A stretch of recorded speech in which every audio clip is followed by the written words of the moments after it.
Gentlemen, I have the honour to report as to the ruins on Monte Leone in the Tuscan Maremma. With these words, William J. Stillman, as a reporter for the Times, opened his report of this important archaeological discovery, published on the pages of the first annual report of the Executive Committee 1879-1880 of the Archaeological Institute of America, presented in Boston on May 15, 1880, on the occasion of the Institute's first annual meeting. In those years, Stillman was a fervent protagonist of the cultural life of the East Coast, and his interests ranged from art to archaeology and travel. A recent biography on Stillman's interesting and very active life has been published by Dr. Stephen Dyson with the significant title The Last Amateur. From this biography we learn that Stillman was known and appreciated for his activity as a scholar and photographer in the field of classical and prehistoric Mediterranean archaeology.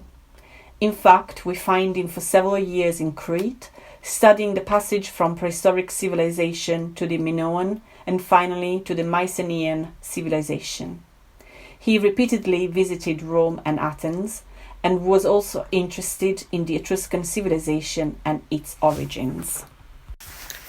Let us remember that these were the times of great discoveries and great debates in the early years of archaeology.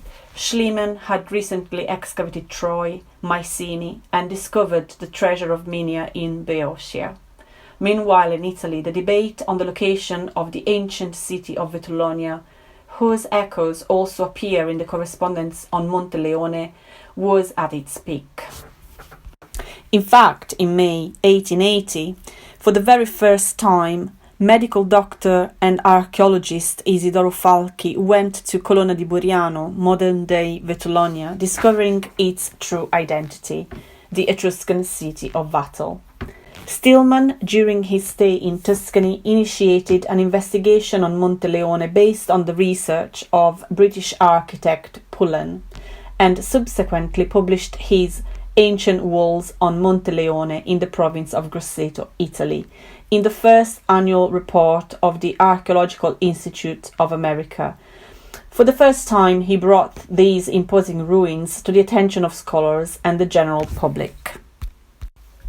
After visiting the site, which he partially mapped, he dug some test trenches to try to determine its origin, which still today is to be determined. His research is incidentally one of the first examples of the Archaeological Institute of America funding, which was then followed, as we know, by many others during the history of archaeology in the 20th century. In reality, Stillman was not the discoverer of the ancient walls of Monte Leone, but he was certainly the one to whom we owed at the time the greatest international resonance of the site. The archaeological history of Monte Leone begins in reality in 1806, when naturalist Giorgio Santi visited and described for the first time the summit ruins of the Castello di Monte Leone, the Castelliere, as a defensive work of uncertain origin.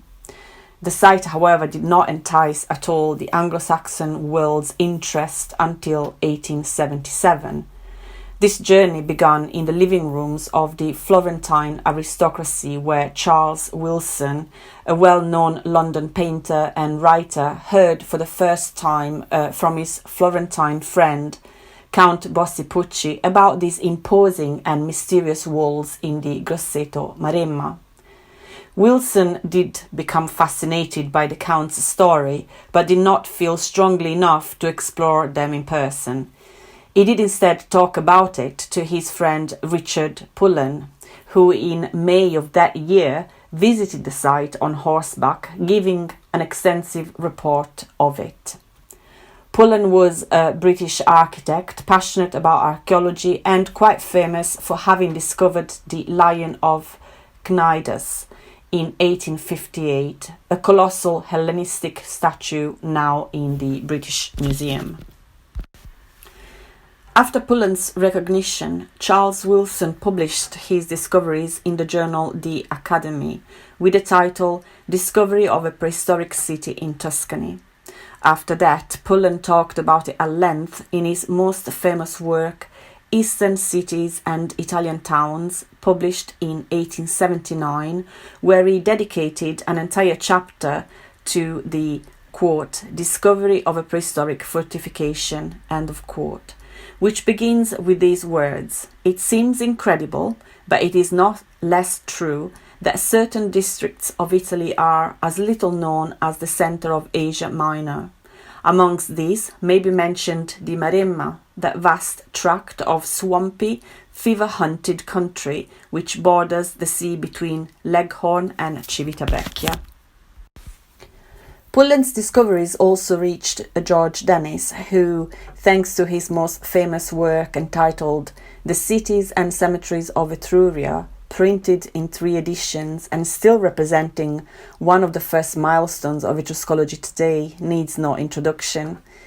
In the second edition of his work, released in 1878, Dennis added an appendix dedicated to the site of Monte Leone and entitled On an Ancient City Recently Discovered in the Tuscan Maremma, where he reported quite faithfully and quite evocatively the narrative Pullen had published in the Academy the year before. Our present research and personal commitment has allowed us to reconstruct the principal chapters in the history of the exploration of Monte Leone. In February 2018, an archaeological and topographical research project was born on this site, which is still in progress. Conducted by 3 local volunteer associations under the scientific direction of the Superintendency of Siena, Grosseto, and Arezzo, with the aim of georeferencing and studying the imposing extant walled structures locally called murali, as well as any other anthropogenic features of archaeological interest. Until the end of the 19th century, Monte Leone, which dominates the Grosseto Maremma, at 614 meters above sea level, was called Monte Leone, perhaps for its grandeur and for its profile resembling a recumbent lion, a bit like the Sphinx of Giza. On its summit, the presence of the Castiglieri, or the remains of a ring-shaped, approximately 150 meters in diameter, dry-stoned walled fortification. We now have, thanks to ceramic finds, attributed this site to the late Bronze Age. This imponent mountain ridge north of Grosseto and the Maremma Plain today is rarely visited, mostly by hunters and lumbermen and mushroom pickers, as it was throughout the 19th century. In our opinion, it contains one of the most intriguing enigmas of European prehistory.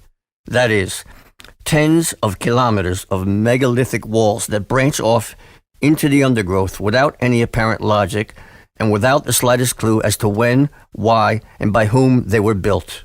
The experience of walking upon these large stones, overcoming continuous obstacles, is together fascinating and mysterious. Today, these megalithic ruins, once certainly walls, with an estimated height of around 3 meters and an expanse from 2.5 to 4 meters wide, wind for kilometers and kilometers.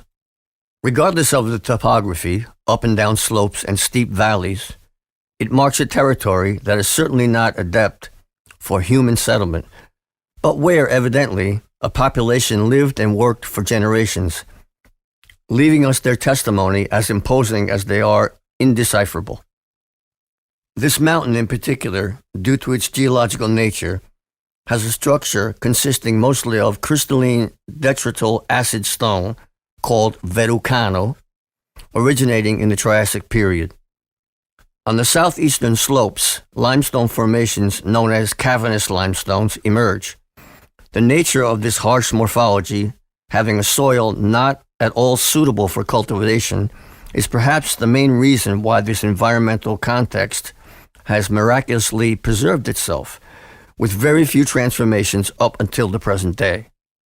This mountain site is spread across a very large area of about 130 square kilometers or 50 square miles, is still not very populated today.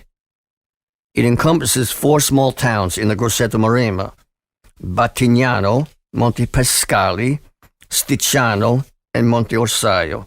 The mountain's vegetation is mainly composed of Mediterranean scrub and scleriferous woods.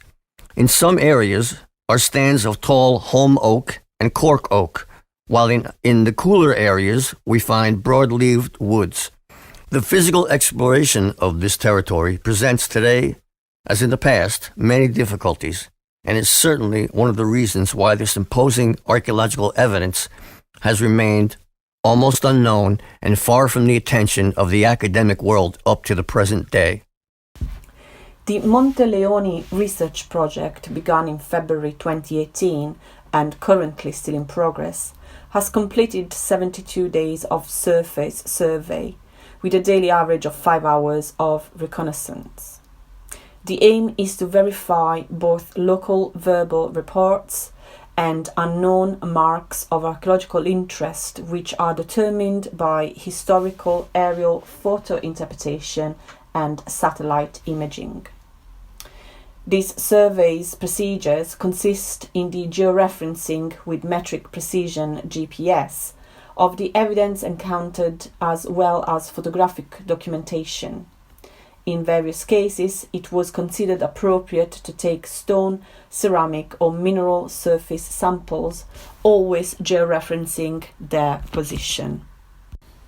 The results of these surveys have been uploaded on GIS mapping software, and we can thus affirm that the walled structures investigated and known locally as murali developed mainly along the northern and eastern slopes of the mountain for an overall length exceeding over 20 kilometers. We have named 2 of these linear structures the Stillman Corridor in honor of Stillman, as Stillman was the first American scholar to report them to the Archaeological Institute of America and to celebrate their discovery and mapping in March 1880. These features turned out to be 2 walls running parallel to each other, creating a trackway or corridor 300 meters wide. The wall located at a higher level on the ridge is 6 kilometers long, where the one at lower level is 4 kilometers long. In addition to these wall structures, at least 4 necropoli of a similar typology have been identified. These tombs consist of a concentration of dozens of medium-sized stone tumuli, in some cases associated with the presence of fallen menhirs on the surface. Some of these tumuli, uncovered in ancient times, allow us to observe a central rectangular chamber composed of large embedded stones. Other isolated tumuli have been identified in other areas during the survey. In addition, various stone structures have been recognized, such as aligned stone ridges, attributable to oval-plan huts with axes between 6 and 12 meters. In one case, closely connected to a stone wall, a secondary wall enclosure was observed. This secondary structure, with its megaliths still upright, form a triangular plan of circa 25 meters per side, with some internal partitions. Surrounding this structure, circular alignments of stone outcrop are still visible. This plan brings to mind similar complex settlement structures that find parallels in prehistoric villages in Sardinia. It should be noted that these surveys lead only to sporadic discoveries of clay and lithic finds. This is probably due to the almost continuous presence of forest cover, which over the millennia has deposited a layer of humus circa 60 centimeters deep. To conclude, we can firmly say that our research project has confirmed many of the observations made by the 19th century explorers, among which Stillman certainly played a major role. The questions raised by these megalithic structures running for more than 20 kilometers remain at the present moment without certain answers. It would be ideal that the project, after the mapping phase, could continue with targeted archaeological excavations of the most significant features, such as the necropolis or the village mentioned before. In June 2021, in order to identify the chronology of these structures, the project financed a campaign employing optically stimulated luminescence dating methodology performed by the Laboratorio Lambda of the Department of Material Science of the University La Bicocca of Milan. The results should be revealed for the end of this year, and therefore they can be discussed in the presentation at the Archaeological Institute of America 2022 annual meeting. Our group feels that this rediscovery and our modern research can stimulate an important discussion regarding the history of the participation of the Archaeological Institute of America in international archaeology, in particular the archaeology of the ancient Mediterranean area, and possibly stimulating future collaborations for research and excavations in Tuscany. Thank you.